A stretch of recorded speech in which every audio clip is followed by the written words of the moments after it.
السلام ويهدي من يشاء إلى صراط مستقيم والصلاة والسلام على نبيه وحبيبه وصفيه وخير خلقه ذي الخلق العظيم أما بعد. میرے نہایت قابل احترام بزرگوں، عزیز دوستوں، نوجوان ساتھیوں، گزشتہ کئی جمعوں سے ہمارے درمیان ایمان کے متعلق اور شرک کی مختلف قسموں اور اس کی تفصیلات کے بارے میں گفتگو چل رہی تھی. اسی سے متعلق یہ ذکر آیا تھا کہ جو مشرکین ہیں یعنی شرک کرنے والے، تو ان میں بعض وہ ہیں کہ جو سورج، چاند اور ستاروں کی بھی پرستش کرتے ہیں اور اس کی بھی عبادت کرتے ہیں، مختلف انداز میں، مختلف طور و طریقوں سے. صبح صبح نہا دھو کر سورج کے سامنے ہاتھ جوڑتے، رکوع سجدہ کرتے، اس کو بھی اپنا ایک معبود سمجھتے ہیں. یہاں تک کہ فرعون کی جو قوم تھی ان کے اندر بھی یہی نظریہ تھا، بلکہ فرعون کا ایک مطلب یہ بتایا گیا کہ فرعون کا مطلب ہے سورج دیوتا کا بیٹا، تو اسی نسبت سے نام بھی رکھا گیا. تو مشرکین کے اندر سورج کے ذریعے شرک، چاند کے ذریعے شرک اور ستاروں کے ذریعے شرک، یہ تصورات اور یہ عقائد اور یہ نظریات پائے جاتے ہیں. اور پھر اسی میں یہ ذکر آیا کہ بارش کے ہونے کو وہ ستارے کی طرف منسوب کرتے تھے کہ فلاں ستارے کی وجہ سے بارش ہوئی. اور اللہ کے نبی علیہ السلام نے یہ بات صاف طور سے صحابہ کے درمیان صلح حدیبیہ کے موقع پہ فرما دی تھی کہ جس نے یہ کہا کہ ستارے کی وجہ سے بارش ہوئی، اس نے اللہ کے ساتھ کفر کی.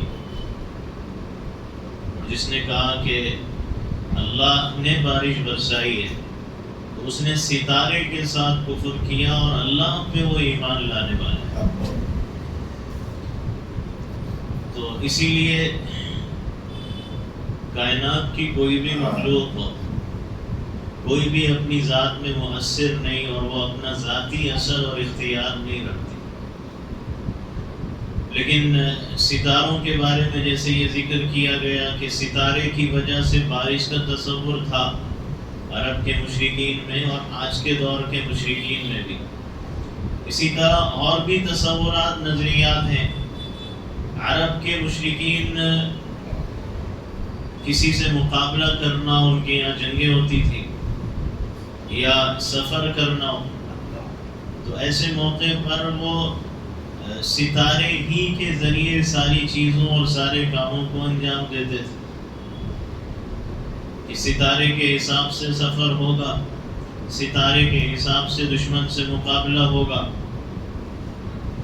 اور پھر موجودہ دور، آج کے دور کے جو مشرکین شرک کرنے والے ہیں، ان کی صورتحال یہ کہ مثال کے طور پہ کوئی دمدار ستارہ نظر آ گیا، ٹیل اسٹار جس کو کہتے ہیں، دمدار ستارہ نظر آیا، تو یہ سمجھتے ہیں کہ چونکہ اب دمدار ستارہ نظر آیا ہے تو اس لیے اب تباہی آئے گی، بربادی آئے گی، قحط سالی اور خود سالی آئے گی، یعنی غلہ اناج ختم ہو جائے گا، بھوک اور پیاس عام ہو جائے گی. یا یہ سمجھتے ہیں کہ کسی کی بادشاہت یا کسی کی حکومت اور اقتدار چلا جائے گا، یا پریشانی کا اظہار کرتے ہیں کہ دمدار ستارہ نکل آیا تو پریشانی کی بات ہے، پتہ نہیں کیا ہوگا، کیا نتیجہ ہوگا اور کیا انجام ہوگا.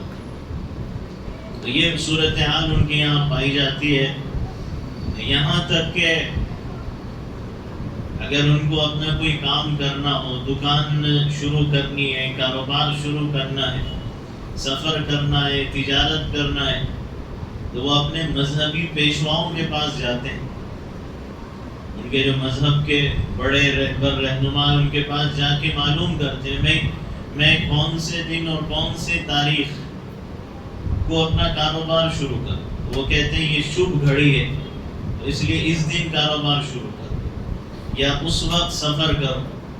شادی کرنا ہے تو کب شادی کرنا ہے، تو جنم پتری کے حساب سے وہ بتاتے ہیں کہ فلاں تاریخ، فلاں مہینہ، فلاں دن کو تم شادی کرو. اور اگر ان کا مذہبی پیشوا کہتے ہیں کہ فلاں دن شادی نہیں کرنی تو وہ ہرگز نہیں کرتے، اور فلاں دن دلہا دلہن نہ ملے تو وہ نہیں ملتے، کہ ان کو الگ رکھنا چاہیے فلاں دن، اس لیے کہ وہ گھڑی، وہ وقت وہ سمجھتے ہیں کہ نامبارک ہے اور وہ منحوس ہے. تو یہ تصورات اور یہ نظریات ان کے یہاں ستاروں سے متعلق پائے جاتے ہیں.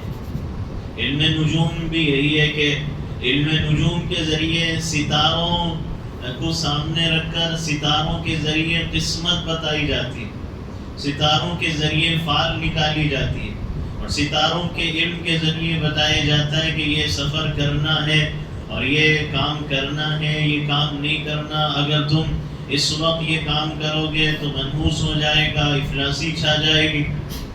تو پھر لوگ اس پر یقین بھی کر لیتے ہیں، نجومیوں کی باتوں پر، اور اس پر اپنا عقیدہ بنا لیتے ہیں، اسی پہ اپنا نظریہ اور ایک تصور قائم کر لیتے ہیں. یہ صورتحال ہے. تو جو مشرکین ہیں، ٹھیک ہے وہ مشرکین ہیں، وہ شرک کرنے والے ہیں. عرب کے جو مشرکین تھے ان کے یہاں ایک تو ستارے کی وجہ سے بارش کا تصور بھی تھا، اور دوسرا تصور ان کے یہاں یہ تھا کہ وہ یہ کہتے تھے کہ یہ جو سردی کا موسم ہے، جاڑے کا، وہ کہتے تھے یہ منحوس موسم ہے. کیوں؟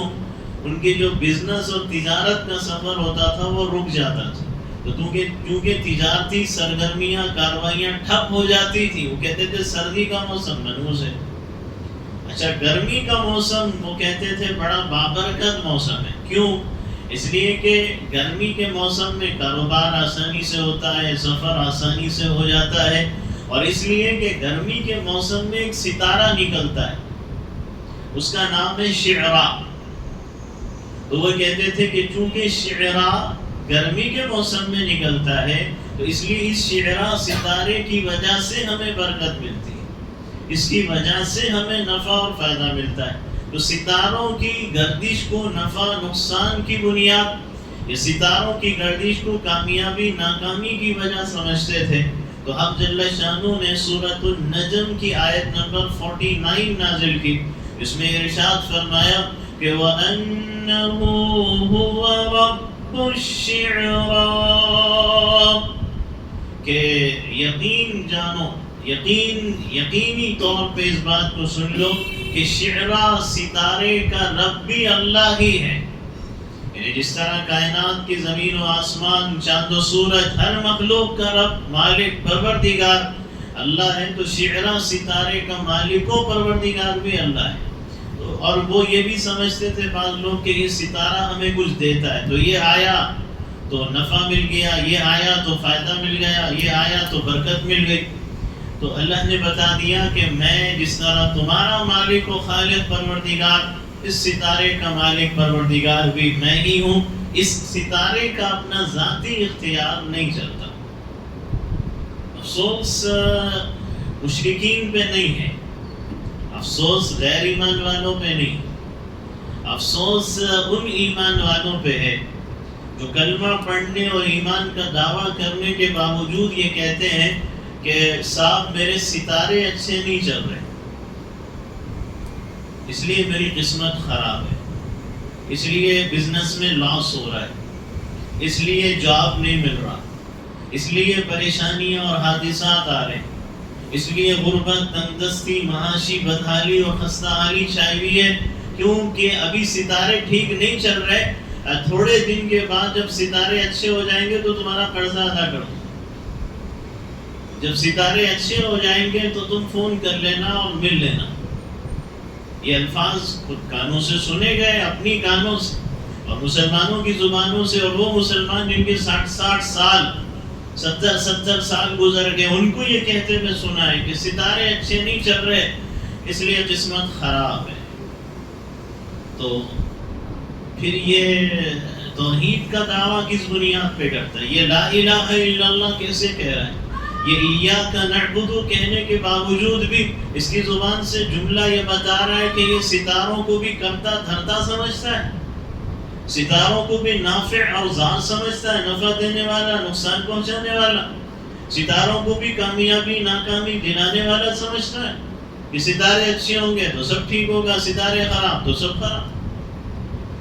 یہ صورتحال نظر آتی ہے، اور بعض لوگ، اللہ کا شکر ہے اب اس میں کمی ہے، لیکن بعض لوگ اب بھی ایسے ہیں کہ جو کہتے ہیں کہ منگل 4 شنبے کو شادی نہیں کرنی، 3 تاریخ 13 تاریخ، کیونکہ 3 تاریخ کا ستارہ اور 13 تاریخ کا ستارہ منحوس تصور ہے، تو لہٰذا شادی نہیں کرنی، کوئی بھی کام کاروبار شروع نہیں کرنا، سفر نہیں کرنا، یا منگل 4 شنبے کو نہیں کرنا۔ اور اس سے پہلے دنوں کے بارے میں آیا تھا کہ دنوں کو منحوس سمجھا جاتا ہے، مہینوں کو منحوس سمجھا جاتا ہے، تو محرم اور صفر کا مہینہ، اور اللہ کا شکر ہے اس میں بھی بڑی حد تک کمی آئی ہے، ورنہ تو پہلے تصور ہی نہیں تھا کہ کوئی محرم صفر میں کاروبار شروع کر لے یا شادی کر لے۔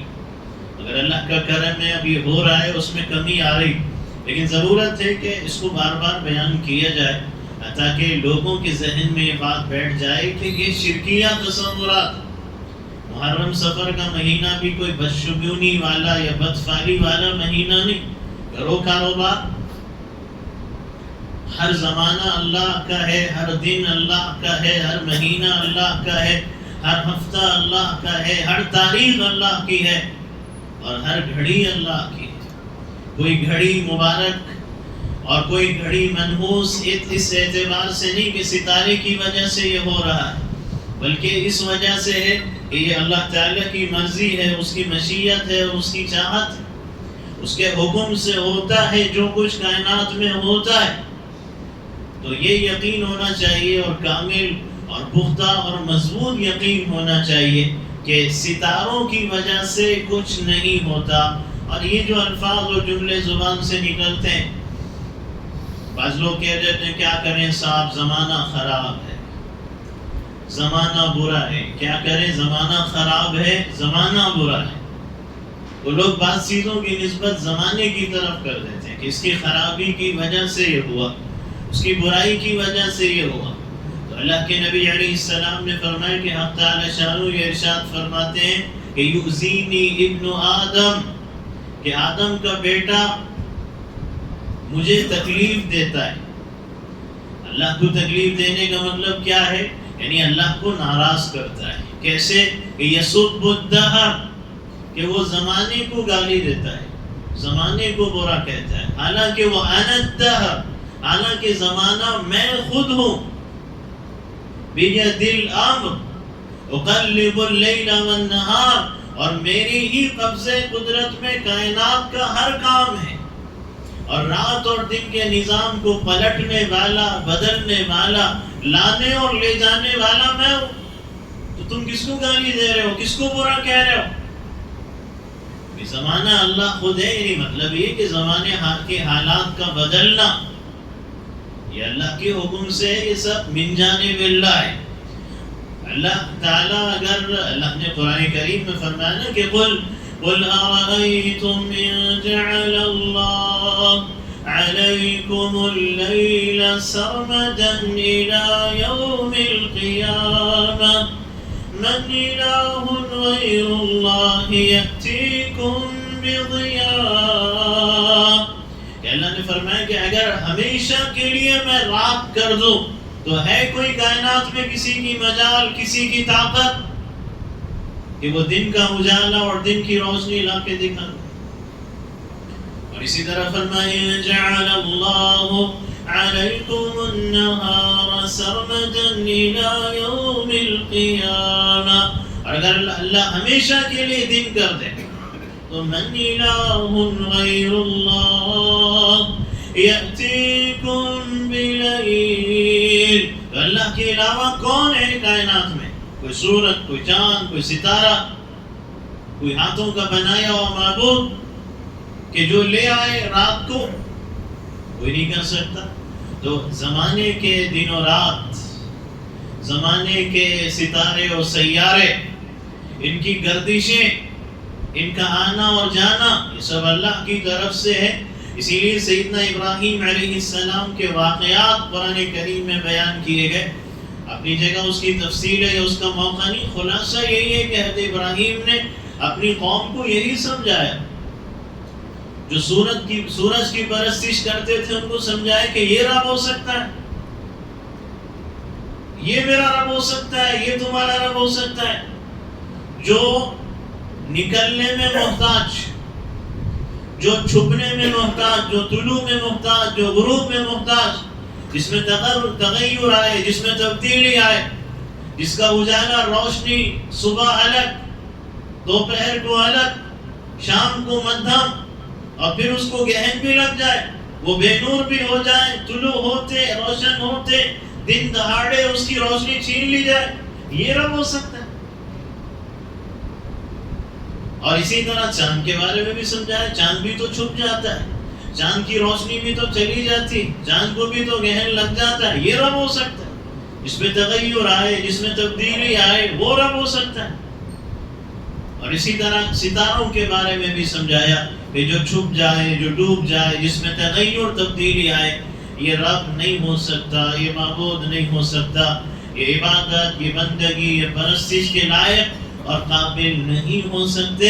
تو اس لیے ستاروں کی بنیاد پہ مستقبل کی خبریں کہ تمہارا فیوچر، آؤ ہم ستارہ دیکھ کے تمہارا فیوچر بتائیں گے، ہم ستارہ دیکھ کے تمہارے کاروبار کی شروعات کی ٹائمنگ بتائیں گے، ہم ستارہ دیکھ کے شادی خانے میں کس تاریخ کو شادی بک کرنا ہے ہم بتائیں گے.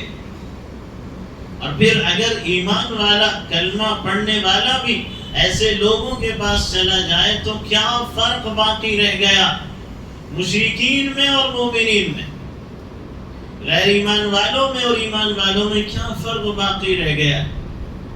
عقیدہ، نظریہ، عمل کے اعتبار سے کوئی فرق باقی نہیں، سوائے اس کے کہ کلمہ اس نے پڑھا ہے، اس نے پڑھا نہیں. باقی تو حرکتیں اس کی بھی وہی ہیں جو اس کی ہیں، جو اس کی ہیں وہ اس کی ہیں.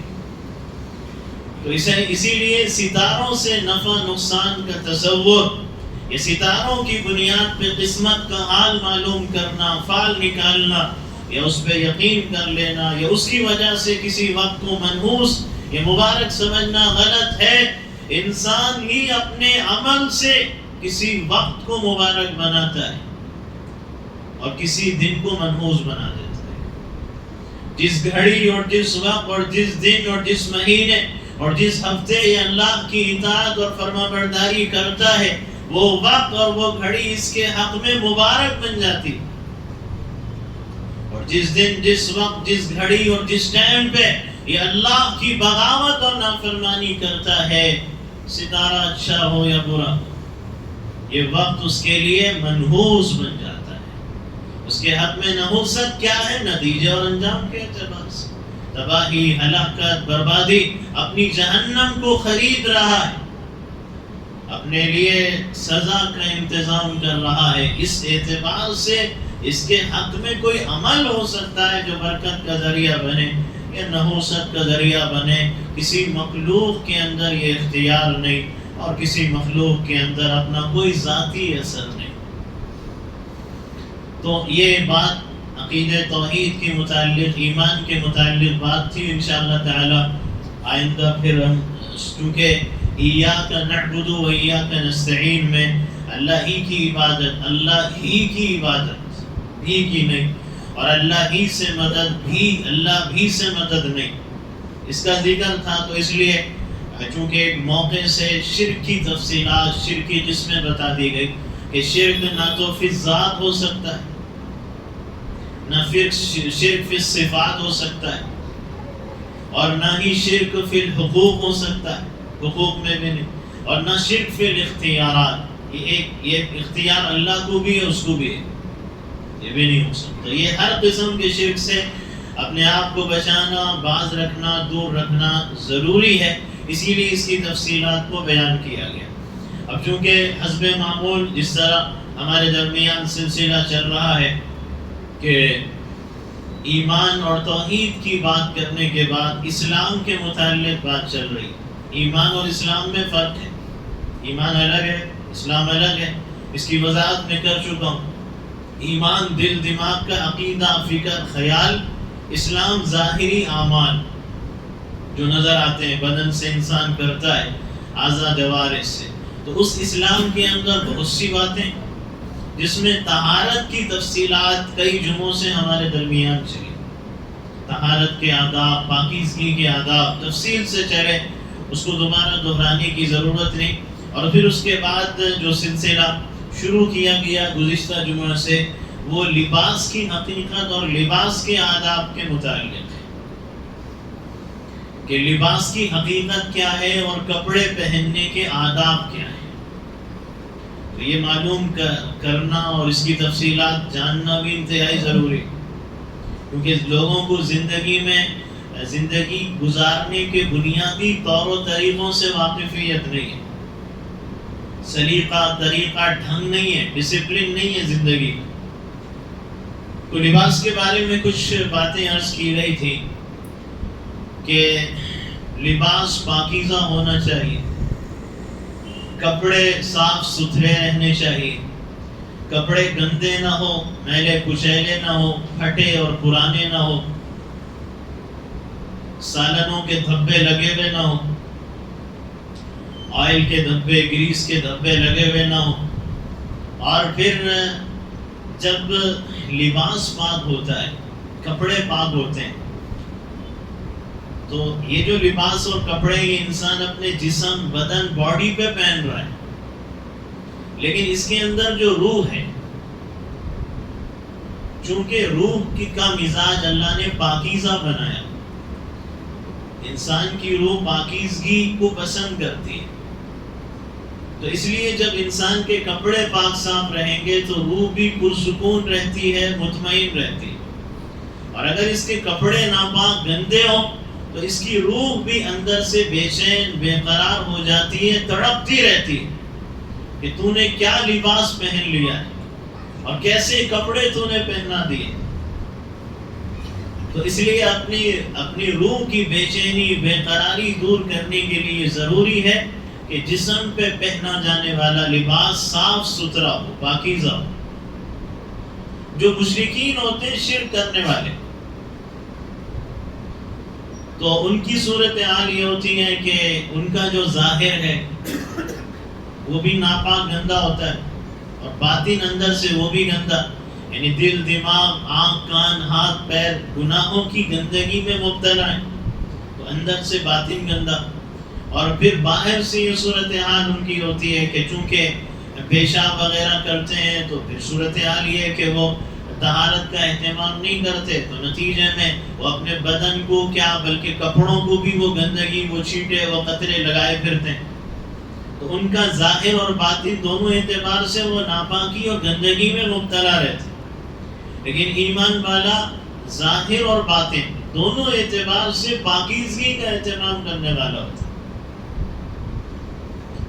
اور اسی طرح تیسری بات یہ کہ جیسے ذکر کیا گیا تھا کہ لباس زینت کے لیے بھی ہے، سجاوٹ، رونق، خوبصورتی. زینت کا مطلب لباس تہذیب اور اعلیٰ کلچر ظاہر کرنے کے لیے بھی ہے. لباس انسانوں اور جانوروں میں فرق ظاہر کرنے کے لیے بھی ہے. لباس مشرکوں اور مومنوں میں فرق ظاہر کرنے کے لیے بھی ہے. تو اس لیے لباس میں یہ ضروری ہے کہ ایسا لباس پہنا جائے جس میں شرم اور حیا کا پورا خیال رہے. لباس پہننے کے باوجود جسم کے اعضاء ظاہر نہ ہو، جسم کا ابھار ظاہر نہ ہو. لباس پہننے کے باوجود بھی برہنہ نہ ہو. لباس پہننے کے باوجود بھی اگر جسم کے بعض اعضاء، کئی اعضاء، کوئی عضو دکھایا جا رہا ہے تو پھر اس کا مطلب یہ کہ یہ اللہ کی طرف سے ملنے والی لباس کی نعمت کی ناقدری کر رہا ہے اور اس نعمت کا غلط استعمال کر رہا ہے. اور جانوروں کے کلچر کے مطابق اپنی زندگی کو گزار رہا ہے.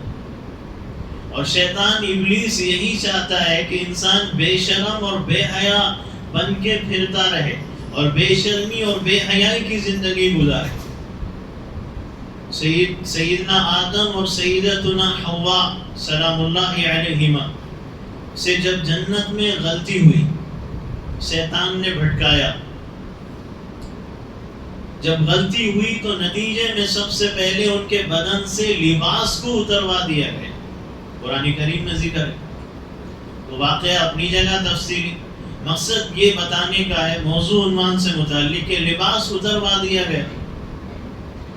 یعنی اس سے پتہ چلتا ہے کہ شیطان ابلیس شروع ہی سے یہ چاہتا ہے، ابتدا سے، تاریخ انسانی کی شروعات سے وہ یہی چاہتا ہے کہ میں والدین سے لے کر پوری اولاد تک کو ان کی زندگی کے اندر میں شرم اور حیا کو ختم کروں. شیطان ابلیس یہ چاہتا ہے کہ بنی آدم کو، اولاد آدم کو بے شرم اور بے حیا بنا. لیکن اللہ تعالیٰ نے ان حضرات کے مزاج میں، حضرت آدم، سیدنا حوا سلام اللہ علیہما کے مزاج میں اللہ نے چونکہ شرم رکھی، حیا رکھی، تو فوراً لباس نہ ہونے کے باوجود درخت تھا جنت میں، تو اس کے پتوں سے اپنے سطر کے اعضاء کو چھپانے اور ڈھانکنے لگے. اور یہی اعلیٰ اخلاق ہے، یہی نبی کے اخلاق ہے اور یہی نبی کی عادت ہے. اور پھر اسی بنیاد پہ اللہ تعالیٰ نے ان دونوں کو پھر دنیا میں بھیجا، اور پھر بھیجنے کے بعد اللہ نے دنیا میں لباس کو اتارا، کیونکہ انسان بغیر لباس کے نہیں رہ سکتا. جیسے حضرت آدم، حضرت حوا بغیر لباس کے تھوڑی دیر رہنا گوارا نہیں کی. تو اللہ تعالیٰ نے شرم اور حیا کے خاطر دنیا میں لباس کو اتارا کہ تم شرم و حیا اختیار کرو. اس کے لیے ہم نے تمہارے لیے لباس کا انتظام کر دیا ہے. تو لباس کی جو نعمت ہے، اس کے ملنے پر اللہ کا شکر ادا کرنا چاہیے. شکر گزاری کیا ہے کہ اللہ کے نبی علیہ السلام کے بتائے ہوئے طریقے کے مطابق لباس پہنو. اور شکر گزاری یہ ہے کہ لباس کی نعمت ملی ہے تو اب اس لباس کو بے شرمی اور بے حیائی کے مظاہر دکھانے کا ذریعہ مت بناؤ. یہ شکر گزاری. اور اس نعمت کے ملنے پر لباس جب بھی پہنے، لباس جب بھی تبدیل کرے، اس پر اللہ کا شکر ادا کرو. اللہ نے کرم، انعام اور احسان یہ کیا کہ جانوروں کو اللہ نے لباس نہیں دیا، بال دیے، پر دیے، چمڑا دیا، کھال دی. اگر اللہ تعالیٰ انسان کو بھی چھپانے کے لیے اپنے آپ کو ریچھ کے جیسے بال دے دیتا تو انسان انتہائی نامانوس نظر آتا اور اس کو دیکھ کر ایک وحشت محسوس ہوتی. لیکن اللہ نے کرم یہ کیا کہ تم انسان ہو، تم اشرف المخلوقات ہو، تمہاری عزت ہے، تمہارا ہمارے پاس اکرام ہے، انعام ہے، احترام ہے، تمہارا ایک مقام و مرتبہ ہے. اس لیے اگر ہم چاہتے تو تم کو بھی بال، کھال، پر، چمڑے دے دیتے، لیکن ہم نے تمہارے لیے کپڑوں کا انتظام کیا. جب انتظام کیا ہے تو پہنو کپڑے، اور پورے طریقے سے پہنو، اور جو مقصد ہے اس کو سامنے رکھ کے کپڑے پہنو. تو یہ بتایا گیا کہ یہ بنیاد اور ان چیزوں کو سامنے رکھ کر لباس کے پہننے کا اہتمام کیا جائے. اب لباس میں کیا ہے کہ ایک تو سطر ہے کہ مرد کے لیے ناف سے لے کر، مرد کے لیے اس کے ناف کے حصے سے لے کر اس کے گھٹنے کے ختم ہونے کے حصے تک، یہ اس کے لیے سطر ہے. اس کو چھپانا تو ہر حال میں ضروری. اور عورت کے لیے اس کا سارا بدن سطر ہے سوائے چہرہ اور ہتھیلی کے. مگر فتنے کی صورتحال کے اندر اس کو بھی چھپایا جائے گا جن سے چھپانا ہے. گھر کے اندر ہے جو محرم ہے ان کے سامنے وہ چہرہ ہتھیلی کھلا رکھ سکتی ہے. تو یہ سطر کو چھپانا تو ہر حال میں لازم اور ضروری ہے. اب لباس کون سا استعمال کیا جائے؟ اب ہر زمانے ہر علاقے کے لوگوں کے کھانے پینے کا، رہنے سہنے کا، پہننے اوڑھنے کے طریقے الگ الگ، تو اس میں کوئی خاص کپڑا نہیں بتایا گیا کہ یہی خاص کپڑا پہن، بلکہ بتایا یہ گیا قرآن کریم کی زبان میں کہ وَلِبَاسُ التَّقْوَى ذَلِكَ خَيْرٌ، کہ تقوی کا لباس اختیار کرو، اور تقوی کا لباس سب سے بہتر لباس ہے۔ تقوی کا لباس کیا ہے؟ کہ جس زمانے میں تم ہو، جس علاقے میں، جس زمانے میں، جس ملک میں تم ہو، وہاں کے اللہ والے، وہاں کے اہل تقوی، وہاں کے اہل اللہ، متقی، پرہیزگار، بزرگان دین کیسا لباس پہنتے، یہ ہے لباس تقوی، اور ویسا ہی لباس پہننے کا تم اہتمام کرو، تو یہ ہے لباس تقوی۔ اور لباس کیسا ہو کہ ڈھیلا ڈھالا ہو، لباس باریک نہ ہو، بالکل باریک پتلا لباس نہ ہو، جس کے اندر سے بدن انسان کا نظر آئے، یا انسان کے اندر کے پہننے کے وہ کپڑے جن جو سطر کے اعضاء چھپانے کے لیے پہنتے، وہ کپڑے اندر سے نظر نہ آئے، اتنا باریک کپڑا نہ پہنا جائے۔ اور پھر یہ کہ جو لباس پہن رہے وہ تنگ نہ ہو، ٹائٹ اور چست نہ ہو، کہ جس سے پورے بدن کے اعضاء کا ابھار نظر آئے، باڈی کا شیپ نظر آئے، اتنا تنگ ٹائٹ چست لباس نہیں ہونا چاہیے۔ اور اسی طرح لباس میں مرد اگر پہنتا ہے تو عورتوں کی کاپی نہ کرے، عورتوں کی مشابہت اختیار نہ کرے، عورت لباس پہن رہی ہے تو وہ مردوں کی مشابہت اختیار نہ کرے۔ لیکن صورتحال یہ کہ عورتیں مردوں کا لباس پہننے لگی اور مرد عورتوں کا لباس پہننے لگے، مردوں کو عورت بننے کا شوق، عورتوں کو مرد بننے کا شوق، یہ صورتحال نظر آتی۔ تو یہ مشابہت، اور مشابہت پر اللہ کے نبی نے فرمایا کہ لعن اللہ، کہ اللہ کی لعنت برستی ایسے لوگوں پہ، ایسے مردوں پہ بھی، ایسے عورتوں پہ۔ مردوں میں زنانہ پن آ گیا، زنانے میں مردانہ پن آ گیا، تو یہ صورتحال بن گئی ہے۔ تو لباس کون سا پہنے، کیسا پہنے، یہ سمجھنا چاہیے، ڈھیلا ڈھالا ہو، ایسا بھی نہ ہو کہ پہنے تو اتر جائے، نیچے کھسکتا چلا جائے۔ کچھ باتیں وضاحت سے کرنی پڑتی ہیں ورنہ بعض مرتبہ سمجھ میں نہیں آتی۔ نیچے اتر رہا ہے لباس، نیچے کھسک رہا ہے۔ اب گھر سے تو پہن کے نکلے تھے، پورا لباس پورا ہی تھا ماشاءاللہ، لیکن باہر نکلے تو جھک رہے ہیں تو لباس نیچے اتر رہا ہے، بیٹھ رہے ہیں تو اتر رہا ہے، ٹھہر رہے ہیں تو اتر رہا ہے، گاڑی میں سوار ہو رہے ہیں اتر رہے ہیں، کار میں بیٹھ رہے ہیں اتر رہے ہیں۔ اور اللہ معاف کرے، حد تو یہ ہے کہ نماز کے اندر مسجدوں میں آتے ہیں ماشاءاللہ، اللہ کا شکر ہے، اللہ کا کرم ہے، اللہ نے اپنے گھر آنے کی توفیق دی، نماز کی ادائیگی کی توفیق دی، اس کا کرم ہے، انعام ہے، احسان ہے، اس میں کوئی شک نہیں کہ اللہ کا بندہ ہے، نماز کے لیے آیا ہے، مسلمان ہے، ہمارا بھائی ہے۔ لیکن افسوس ہوتا ہے کہ ایسا لباس پہن کے نماز کو آ جاتے ہیں کہ سجدے میں جائیں تو اس کا سطر ظاہر ہو جاتا ہے۔ اب اس بیچارے کو تو احساس نہیں ہے کہ اس کے سطر کا عضو ظاہر ہو رہا ہے، لیکن پیچھے والے نمازی کی نماز خراب، اس کی نظر اور نگاہ اس کے سطر کے حصے میں پڑ رہی، جان بوجھ کے نہیں، آپ نے لباس ہی ایسا پہنا ہوا ہے۔ اب کریں تو کیا کریں، کریں تو کیا کریں، کہیں تو لوگ ناراض ہو جاتے ہیں، لوگ آنا چھوڑ دیں گے، ناراض ہو جائیں گے، تم کون ہوتے ہو کہنے والے۔ اب تو ڈر لگتا ہے نا کسی کو نصیحت کرتے ہوئے، اب تو دور ایسا آ گیا کہ لوگ نصیحت سننے تیار نہیں۔ تو اللہ کے واسطے اس کا خیال کریں، اپنی نماز بھی گئی، سمجھا یہ کہ میری اثر ہو گئی، میری جمعہ ہو گئی، ہوئی نہیں تمہاری جمعہ، کہاں سے ہوئی؟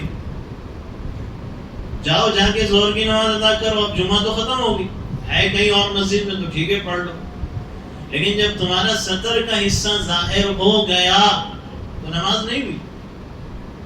تو جس کا سطر کا حصہ جینس اتر گیا، اندر کا کپڑا جو پہنا ہے وہ اتر گیا آدھا حصہ، اس کی نماز خراب، نماز فاسد ہو.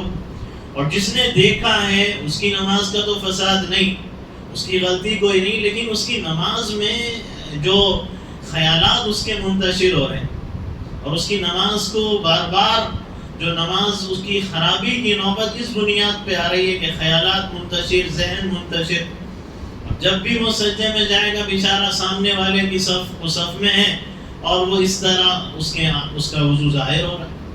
تو یہ صورتحال نظر آتی ہے. اللہ کے واسطے ایسا لباس ہم پہن سکتے ہیں ڈھیلا ڈھالا، ضروری نہیں کوئی بڑی جینس سلا لیں. ریڈی میڈ خریدنا ہے تو ریڈی میڈ بھی اگر کسی کو خریدنا ہے تو کوئی بڑی اس طرح کا لباس ہو کہ جو ٹائٹ نہ ہو یا جو چھوٹا نہ ہو، ڈھیلا ڈھالا لباس ہو. ڈھیلا ڈھالا اگر لباس ہوگا تو اس کی گنجائش ہے، تو بڑے سائز کا لباس سلایا جا سکتا ہے یا ریڈی میڈ خریدا جا سکتا ہے. کم از کم اللہ کے گھر کے لیے، کم از کم نماز کے لیے تو اس کا خیال اور اس کا دھیان رہنا چاہیے. لباس ایک ایسی چیز ہے، آخری بات ذکر کر کے اپنی بات ختم کرو، کہ لباس ایک ایسی چیز ہے کہ جس سے انسان کا کیریکٹر پتہ چلتا ہے. لباس کو دیکھ کر یہ اندازہ ہوتا ہے کہ انسان کی طبیعت کیسی ہے، اس کا مزاج کیسا ہے. دین بیزارگی بھی لباس سے سمجھ میں آ جاتی ہے، دین پسندی بھی لباس سے سمجھ میں آ جاتی ہے. لباس سے پتہ لگ جاتا ہے یہ شریف ہے، سنجیدہ ہے، شائستہ ہے، مہذب ہے. اور لباس سے پتہ چل جاتا ہے چچورا ہے، گھٹیا ہے، آوارہ ہے، ناکارہ ہے، بدماش ہے. لباس انسان کی طبیعت، مزاج، فکر، خیال، سوچ کی عکاسی اور نمائندگی کرتا ہے لباس. اس لیے چچورا لباس بھی نہ پہنے، آوارہ لوگوں والا لباس، بدماشوں والا لباس، شریروں والا لباس، جاہلوں والا لباس، اس طرح کا لباس. بلکہ ایسا لباس بھی نہ پہنے جس کو دیکھ کے لوگ ہنسنا شروع کرتے. بعض لوگ ایسا لباس پہن کے آ جاتے ہیں کہ بے اختیار ہنسی آ جاتی، اور بعض لوگ ایسا لباس پہنتے ہیں کہ نمونے نظر آتے ہیں، الگ الگ چمکیوں والے، الگ الگ ڈیزائنوں والے، الگ الگ گہرے ڈارک کلرز والے لباس پہن کے آتے ہیں. چچورے والے لباس، غیر شائستہ، غیر مہذب لوگوں والے لباس. تو جہالت کا، خباثت کا، طبیعت کا، مزاج کا، سوچ کا، اس کا اندازہ اور اس کا اظہار لباس کرتا ہے. تو اس لیے اپنی شخصیت، اپنی پرسنالٹی کو ظاہر انسان لباس کے ذریعے کرتا ہے. تو پرسنالٹی ماشاءاللہ اچھی ہے تو پھر لباس بھی اچھا پہنے، پھر کپڑے بھی اچھے پہننے چاہیے. نہیں میرا دل صاف ہے، میں اندر سے صاف ہوں، میرا باطن صاف ہے، میں شریف، میں مہذب، میں شائستہ، میں سنجیدہ، میں ہائی کوالیفائڈ اور میں ویل ایجوکیٹڈ، میری اتنی ڈگریاں، سب اپنی جگہ ہے. تو پھر لباس بھی ویسے ہی پہنو نا، پھر کپڑے بھی ویسے مہذب لوگوں والے پہنو، تعلیم یافتہ لوگوں والے پہنو. یہ کیسا لباس اور یہ کیسے کپڑے تم نے پہن رکھے ہیں؟ کیا اس کو دیکھ کر کوئی سمجھ سکتا ہے کہ تم تعلیم یافتہ اور تم ایک مہذب اور ایک شریف اور ایک سنجیدہ اور شائستہ انسان ہو؟ تو اس لیے لباس کے معاملے میں اور کپڑوں کے معاملے میں اس کا خیال رہنا چاہیے اور اس پر دھیان دینا چاہیے کہ ہم کیسا لباس پہن رہے ہیں اور ہم کیسے کپڑے اپنی زندگی کے اندر پہن رہے ہیں، اس کا خیال رہے. بعض لوگ تو گلیوں میں لنگی بنیان پہ نکل جاتے ہیں، لنگی بنیان پہ پھر رہے ہیں، تو ایک تماشا محسوس ہوتا ہے، ایک عجیب منظر لگتا ہے. آپ جاؤ پہن کے آؤ، کرتا پہن کے آؤ، اوپر سے شرٹ پہن کے آؤ. تو اور اسی طرح کام کاج کرتے بعض لوگ اسی حالت میں لنگی بنیان پہ گھومتے پھرتے، جھکتے اٹھتے نظر آتے ہیں. بھئی مہذب انسانوں، ذرا مہذب لوگوں والا لباس پہن کے باہر نکلو. اور وہ بنیان کا حال یہ ہے کہ باہر سے کرتا بڑا اچھا ہوتا ہے جب جس بنیان پہ یہ پہن کے آتے ہیں، لیکن بنیان پہ سالن کا دھبا، آئل کا دھبا اور پتہ نہیں کن چیزوں کا دھبا، اور بنیان پہ الگ الگ کلر، الگ الگ رنگ ہے وائٹ بنیان، لیکن اس پہ یلو، اس پہ بلو، اس پہ گرین، اس پہ ریڈ، الگ الگ کلر ہیں مختلف سالنوں کے، مختلف ڈبوں کے، اور بعض لوگ اس طرح پہن کے نکل جاتے. تو مہذب لباس ہونا چاہیے، اعلیٰ تہذیب اختیار کرنی چاہیے، اس لیے کہ اشرف المخلوقات ہیں اور انسان ہیں. باقی باتیں انشاءاللہ تعالی لباس کے آداب کے متعلق آئندہ آتی رہیں گی. حق جل شانہ ان باتوں کو سمجھنے اور اس پر عمل کرنے کی توفیق عطا فرمائے.